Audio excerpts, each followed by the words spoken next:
I got to where we needed to, somebody about that time, I guess, wanted to help us and gave my mother a bunch of sweet potato slips.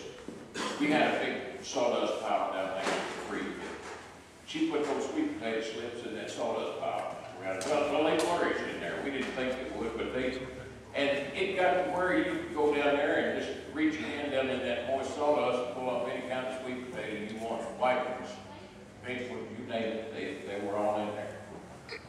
And she started fixing them that year every way in the world they could be fixed because it had that corn failure. And she would put 2 or 3 old cold sweet potatoes in my lunch to take to school. And I like sweet potatoes. But after a few days or a few weeks of eating sweet potatoes every day, you kind of get burned out on it. And back then, a lot of kids would sit outside before classes took up at school. We played baseball out there. I knew what everybody brought to school for lunch because you'd offer to hold somebody else's lunch while they batted, and then you'd look in the sack. And, I mean, it was a big thing.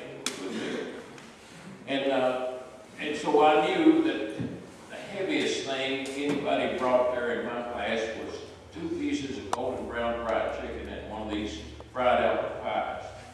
I know you all eat fried pies and probably grew up eating them, and I did fried apple, where my mother would take that fork and make dents around that fried pie, and man, I tell you what, it was just out of this world.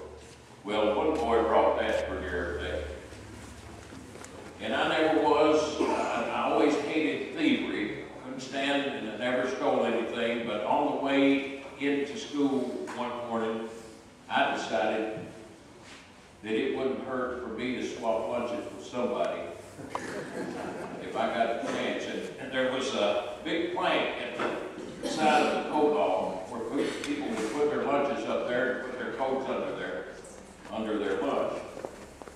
Well, I waited till about everybody got set down, and I felt the lunches first. That's how to see what the heavy one was, and I found that heavy one. I put my lunch up there where it was, put it down where my coat was, and then I was one of the first ones to leave the class when the noon bell rang, and I went way down, took off, got away from everybody else, went way down on the railroad, past 2 big old twin white oak trees down there where I was kind of hidden from everybody. And I dug down in that sack, and my mouth, I already had it planned. I was going to eat the dried pie first. So if they caught me, that'd be gone. And I tore that sack open, reached down in there. I don't think